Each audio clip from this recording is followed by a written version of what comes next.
Hai teman-teman, Indonesia bukan sekedar tempat kita dilahirkan. Ia adalah denyut nadi yang mengalir dalam jiwa setiap anak bangsa. Sumber harapan dan kekuatan kita. Dari sanalah tumbuh semangat kebangsaan yang kokoh, yang menggerakkan kita untuk bersama-sama menjaga dan membela tanah air demi masa depan yang lebih cerah dan berdaulat. Namun seperti kata pepatah, tak kenal maka tak sayang. Demikian pula dengan Indonesia. Kita tidak akan mungkin bisa mencintai Indonesia apabila kita tidak mengenal tentang Indonesia. Maka dari itu kita perlu untuk membahas tentang landasan wawasan kebangsaan yaitu bela negara. Namun sebelumnya terlebih dahulu kita berkenalan bersama teman-teman yang akan menyampaikan tentang bela negara. Di awal ini kami persilahkan untuk Mbak Mutia untuk memperkenalkan diri terlebih dahulu. Oke, baik. Terima kasih ya Mbak Gita. Halo semuanya. Perkenalkan, nama saya Nur Rahmatia Yunus. Saya merupakan CPNS dari Kantah Kabupaten Bone Bolango. Nah, saya merupakan CPNS di gelombang 3 Angkatan 22. Terima kasih. Baik, terima kasih Mbak Mutia. Selanjutnya kita berkenalan dengan Mas Aldi. Silahkan Mas Aldi. Baik, terima kasih Mbak Gita atas kesempatannya. Sebelumnya, perkenalkan saya Aldi Syahputra. Saya dari Kantah Kutai Kartanegara. Saya saat ini berada di seksi 5. Sekian dari saya Mbak Gita. Terima kasih. Baik, terima kasih. Selanjutnya kita berkenalan dengan Mbak Diva. Silahkan Mbak Diva. Halo semuanya, perkenalkan nama aku Diva Livia Nabila, biasa dipanggil Diva. Saat ini aku berada di Kantor Pertanahan Kota Bontang dan ditugaskan di Seksi Penetapan Hak dan Pendaftaran. Terima kasih. Baik, untuk selanjutnya kami persilakan untuk Mas Agam. Silakan Mas Agam. Baik, terima kasih. Perkenalkan semuanya, saya Muhammad Arwanda Agam Noiraga. Saya saat ini menjabat sebagai penata pertanahan ahli pertama, ditugaskan di Seksi Penataan dan Pemberdayaan di Kabupaten Malaka. Terima kasih. Baik, terima kasih kepada keempat rekan kita. Dan juga tidak lupa saya memperkenalkan diri. Perkenalkan saya Gita Rauf, jabatannya sebagai penata pertanahan ahli pertama, bertugas di Seksi Penataan dan Pemberdayaan Satker Kantor Pertanahan Kabupaten Flores Timur. Baik teman-teman, kembali lagi kita dalam pembahasan kita tentang landasan wawasan kebangsaan yaitu bela negara. Namun sebelumnya mungkin kita perlu mengetahui lebih dalam tentang apa sih sebenarnya wawasan kebangsaan itu. Mungkin kita persilahkan kepada Mbak Diva. Silakan Mbak. Oke, terima kasih Mbak Gita. Oke, teman-teman semua, bisa dong aku kasih dulu gambaran atau prolog tentang wawasan kebangsaan. Nah, wawasan kebangsaan itu secara gampangnya atau sederhananya adalah cara pandang bangsa terhadap dirinya sendiri dan lingkungannya. Nah, dasar-dasar yang diperoleh atau dasar-dasar yang digunakan sebagai pemahaman ini yaitu diantaranya mengacu kepada Pancasila, Undang-Undang Dasar 1945, Bhinneka Tunggal Ika, dan juga NKRI. Nah, dari empat pilar yang tadi saya sebutkan itu adalah dasar kita bagaimana berpikir, bertindak laku, ataupun mengambil keputusan sebagai warga negara Indonesia. Tentunya dengan wawasan kebangsaan yang kita punya ini, kita sadar bahwa adanya perbedaan suku, agama, bahasa di Indonesia ini kan sangat pluralisme banget ya. Nah, hal tersebut tuh bukan jadi alasan untuk kita bisa terpecah belah ataupun saling bersinggungan satu sama lain, tapi justru menjadi kekuatan kita untuk semakin bersatu, semakin meyakini bahwa kita adalah satu kesatuan negara Indonesia yang berdaulat. Gitu, Mbak Gita. Baik, terima kasih Mbak Diva. Jadi kurang lebih wawasan kebangsaan itu menjadi cara pandang dari bangsa Indonesia sendiri ya. Itu terutama untuk apa namanya untuk mencapai tujuan nasional ya pastinya itu. Kemudian yang namanya wawasan kebangsaan pasti tidak akan jauh-jauh dari bela negara karena kedua hal ini merupakan satu kesatuan. Maka penting untuk kita juga mengetahui apa sih sebenarnya bela negara itu. Untuk itu kami persilahkan Mas Agam bisa apa sharing pengetahuan kepada kita semua tentang bela negara itu sendiri. Oke, baik. Bela negara sendiri itu merupakan tekad ya, tekad kita, sikap kita, dan perilaku kita sehari-hari gitu ya.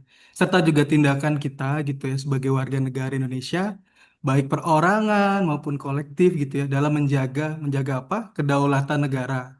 Kedaulatan negara, keutuhan wilayah negara kesatuan Republik Indonesia. Juga kita bicara juga kita menjaga keselamatan bangsa ini, bangsa negara ini, kita juga menjaganya dengan menjiwai dengan apa? Menjiwai dengan asas-asas dan ideologi kita, Pancasila, juga Undang-Undang Dasar Negara 1945 dalam menjamin kehidupan bangsa Indonesia dan negara dari berbagai ancaman. Ancaman dari luar maupun ancaman dari negeri sendiri gitu ya. Di pengertian bela negara sendiri tersebut juga terselip nilai-nilai dasar bela negara. Ada 5 nilai dasar bela negara, yaitu yang pertama, cinta terhadap tanah air. Yang kedua, sadar berbangsa dan bernegara. Yang ketiga, setia kepada Pancasila sebagai ideologi negara. Yang keempat, rela berkorban untuk bangsa dan negara. Serta yang kelima, kemampuan awal bela negara. Oke, terima kasih. Baik, terima kasih Mas Agam atas penjelasannya tentang bela negara tadi. Jadi, bela negara itu biasanya identik dengan perang, angkat senjata, tapi tidak ya. Tidak melulu soal angkat senjata maupun perang. Tapi seperti yang sudah disampaikan oleh Mas Agam tadi bahwa bela negara itu adalah tekad. Tekad yang kemudian dibuktikan dengan sikap, perilaku, dan juga tindakan kita yang diwujudkan melalui apa? Melalui 5 nilai-nilai bela negara yang sudah disebutkan sebelumnya oleh Mas Agam. Nah, ini menarik nih. Kita akan mengupas tuntas nih tentang 5 nilai-nilai bela negara ini bersama rekan-rekan kita yang lain. Untuk kesempatan pertama ini kita persilahkan kepada Mbak Mutia, mungkin bisa menjelaskan Mbak tentang poin pertama dari nilai bela negara, yaitu tentang cinta tanah air. Kami persilahkan, Mbak.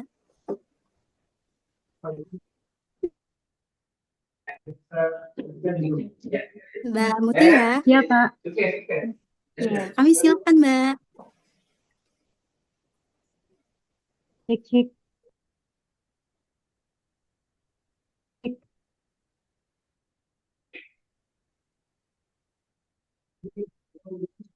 Halo, Mbak Mutia.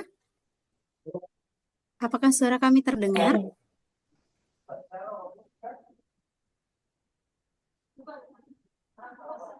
Baik, mungkin Mbak Mutia sedang ada kendala.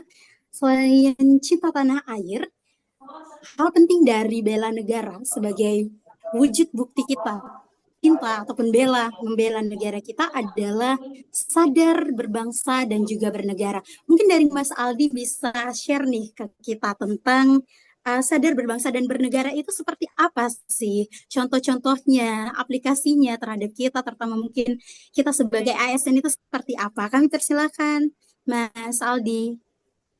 Baik, terima kasih atas kesempatannya Mbak Gita. Mungkin saya di sini akan sedikit menjelaskan tentang sadar berbangsa dan bernegara ya. Kalau dipikir-pikir, kita itu kadang sibuk sama urusan kita seperti kerja, hiburan, atau sosial media. Sampai kita lupa bahwa itu bukan itu bagian dari sesuatu yang lebih besar, yaitu bangsa Indonesia. Nah, sadar berbangsa artinya kita paham dan bangga jadi bagian dari bangsa yang besar dan beragam ini. Indonesia bukan cuma soal negara di paspor, tapi juga soal identitas, kebersamaan, dan semangat gotong royong yang jadi ciri khas kita tentunya. Bayangin aja, dari Sabang sampai Merauke, kita berbeda bahasa, berbeda adat, berbeda cukup banyak. Tapi kita tetap bisa satu. Itu sangat luar biasa bagi saya. Sementara itu, sadar bernegara berarti kita ngerti hak dan kewajiban kita sebagai warga negara. Misalnya taat hukum, ikut menjaga ketertiban, berpartisipasi dalam pembangunan, dan tentu aja ikut menjaga persatuan. Nggak harus dengan hal besar. Hal sederhana kayak kita nggak nyebari hoaks, peduli lingkungan, atau hanya sekedar bantu tetangga juga itu merupakan suatu bentuk cinta tanah air kok. Sebagai ASN, pelajar atau masyarakat biasa, kita semua punya peran. Sadar berbangsa dan bernegara bukan cuma soal teori, tapi soal bagaimana kita bersikap setiap hari. Bagaimana kita menghargai perbedaan, menghormati simbol-simbol negara, dan menempatkan kepentingan bersama di atas kepentingan pribadi. Sekarang tantangan makin besar. Globalisasi bikin kita gampang terpengaruh budaya luar. Kadang sampai lupa jati diri. Tapi itu justru jadi pentingnya kesadaran diri supaya kita tetap punya pijakan yang kuat sebagai bangsa Indonesia yang berdaulat dan berkarakter. Jadi ayo kita mulai dari hal kecil, bangun semangat kebangsaan dari hati kita, tanam rasa cinta tanah air, wujudkan lewat tindakan nyata. Karena bangsa yang besar dimulai dari rakyat yang sadar akan makna berbangsa dan bernegara. Itu saja Mbak Gita yang bisa saya sampaikan. Terima kasih atas kesempatan. Baik, terima kasih Mas Aldi Syahputra ya sudah menjelaskan secara gamblang tentang poin sadar berbangsa dan bernegara. Kemudian di poin ketiga kita ada setia pada Pancasila sebagai ideologi negara nih. Mungkin kita sebenarnya sudah sejak SD kita sudah belajar secara singkat gitu di pendidikan dasar baik SD, SMP, SMA tentang Pancasila sebagai ideologi negara. Namun kita akan mendapatkan hal-hal yang jauh lebih menarik nih di pembahasan setia pada Pancasila sebagai ideologi negara. Untuk itu kami persilahkan kepada Mbak Diva. Silakan Mbak.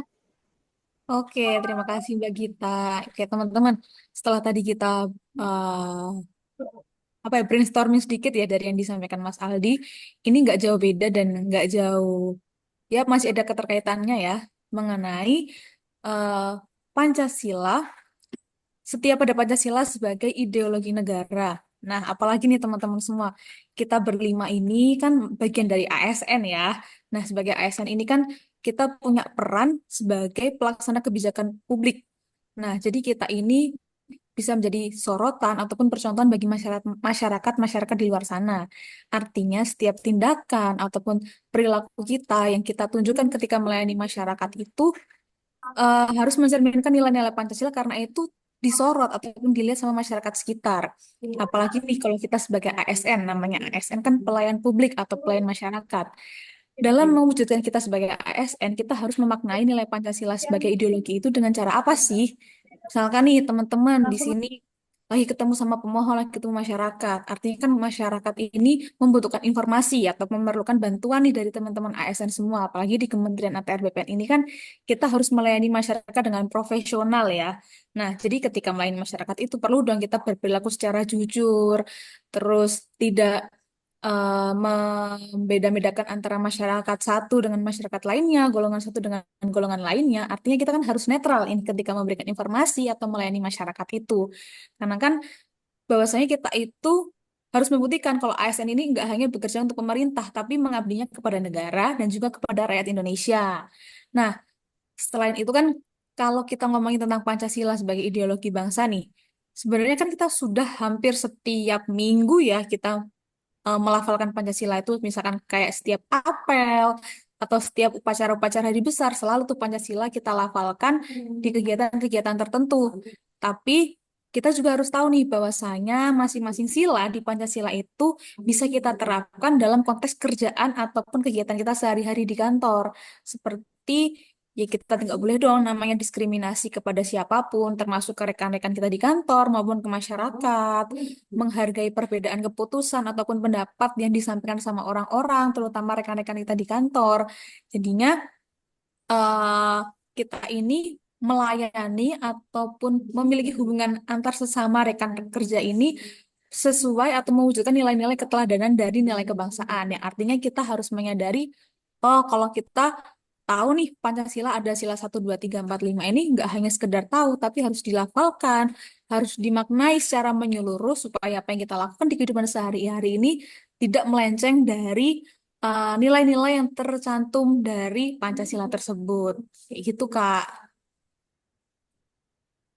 Baik, terima kasih Mbak Diva. Sangat relatable sekali ya dengan apa namanya dengan aktivitas kita sehari-hari dalam menjalankan pekerjaan sebagai seorang ASN di mana kita adalah sebagai pelayan publik, tidak hanya melayani pemerintah. Nah, kita kembali lagi ke poin satu yang tadi ini adalah um, fundamentalnya ya, adalah poin cinta tanah air. Nah, untuk poin ini akan dijelaskan oleh Mbak Mutia Yunus. Kami persilakan, Mbak. Baik, terima kasih Mbak Gita. Maaf ya, tadi jaringannya agak terkendala. Ya, kesempatan kali ini ya saya akan ngobrolin soal cinta tanah air. Nah, tapi bukan dengan cara yang formal, tapi dalam kehidupan sehari-hari mungkin ya. Nah, cinta tanah air tuh biasanya sering melekat di pikiran kita itu tentang eh, kegiatan upacara atau dengan kegiatan-kegiatan yang sejenisnya. Nah, tapi kali ini saya bahas tentang persoalan cinta tanah air yang lebih dekat dalam kehidupan sehari-hari, yaitu tentang produk lokal, penggunaan produk lokal. Nah,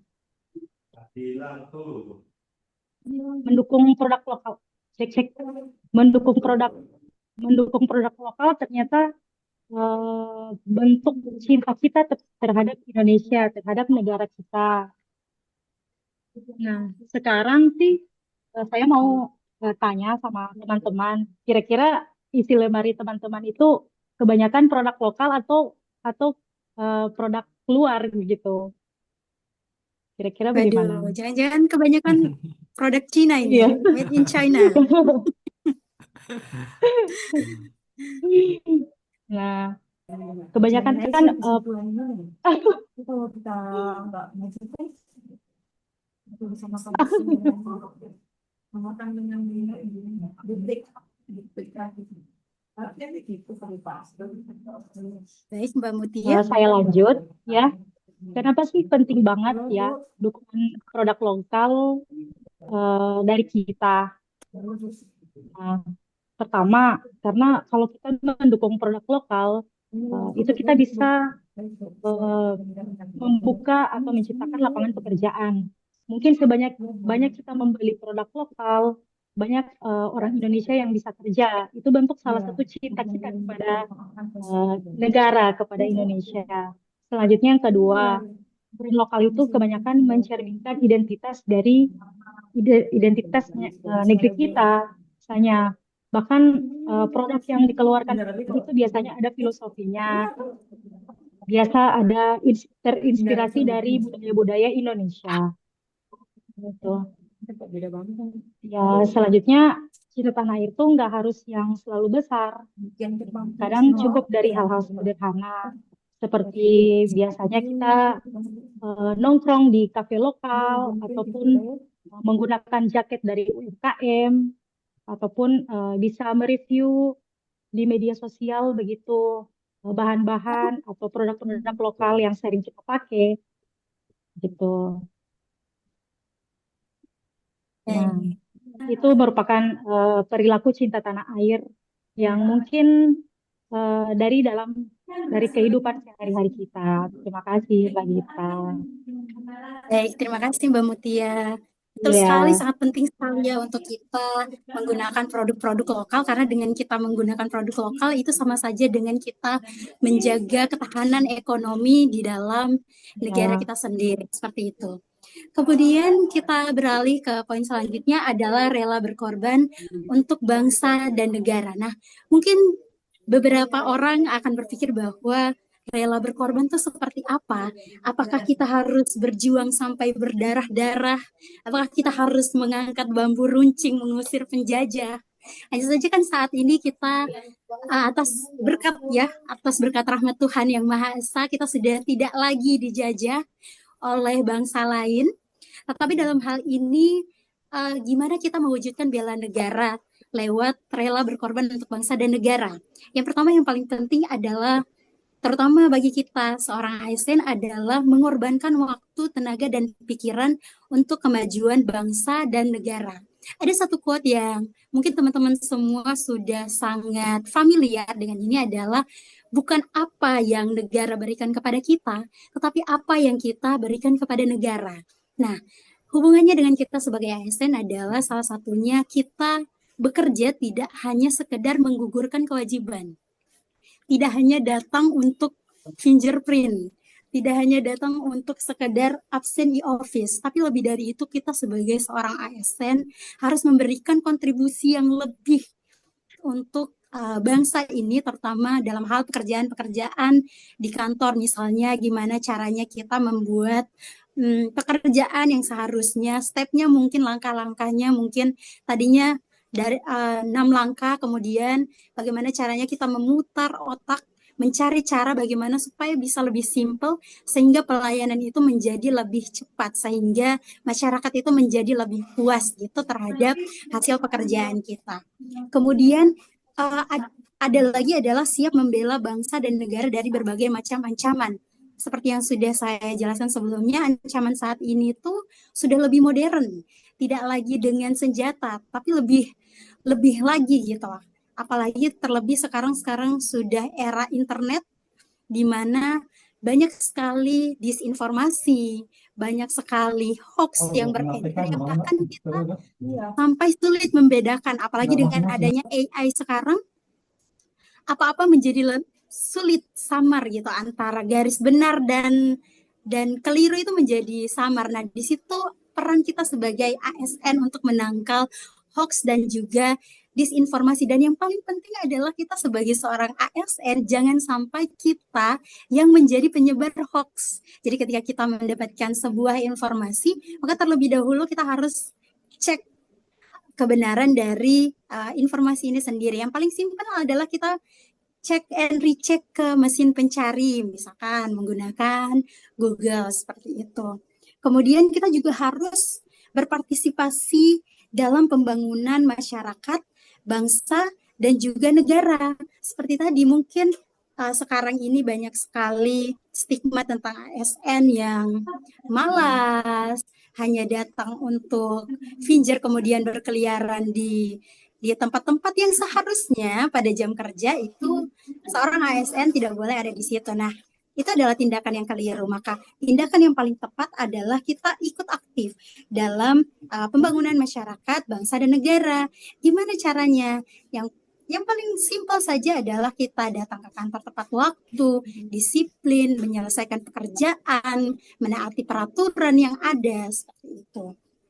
Kemudian adalah gemar membantu sesama warga negara yang mengalami kesulitan. Kalau kita sendiri di BPN kan ya, kesulitan yang kadang sering dialami terutama untuk masyarakat yang berada di daerah pinggiran seperti itu, kesulitan untuk mengakses informasi, misalkan seperti persyaratan untuk pendaftaran tanah pertama kali itu apa sih? Nah, kita sebagai ASN, baik kita menggunakan seragam ataupun tidak, ketika itu adalah wewenang kita memiliki tupoksi untuk menjelaskan tentang itu, maka kita berkewajiban untuk menyampaikan persyaratan-persyaratan tersebut. Dan yang terakhir adalah sebagai seorang ASN, dengan segala pengorbanan yang sudah kita lakukan, mungkin memang belum terlihat saat ini, stigma kita di masyarakat masih belum terlalu baik, namun kita harus tetap yakin bahwa apabila kita tetap berpegang pada nilai-nilai yang sudah ditentukan sebagai seorang ASN, memiliki karakter yang baik sebagai seorang ASN, maka pengorbanan kita untuk bangsa dan negara ini tidak akan pernah sia-sia. Seperti itu. Kurang lebih seperti itu. Kemudian tidak terasa nih kita sudah sampai ke poin kelima tentang kemampuan awal bela negara. Jadi gimana tuh Mas Agam? Bisa jelasin nggak apa sih kemampuan awal bela negara itu? Baik, terima kasih Mbak Gita atas kesempatannya. Jadi kemampuan awal bela negara tuh hal-hal yang mesti kita ciptakan gitu ya untuk bisa optimal dalam melaksanakan upaya bela negara gitu ya. Hal-hal seperti apa sih yang termasuk nilai-nilai dalam kemampuan awal bela negara?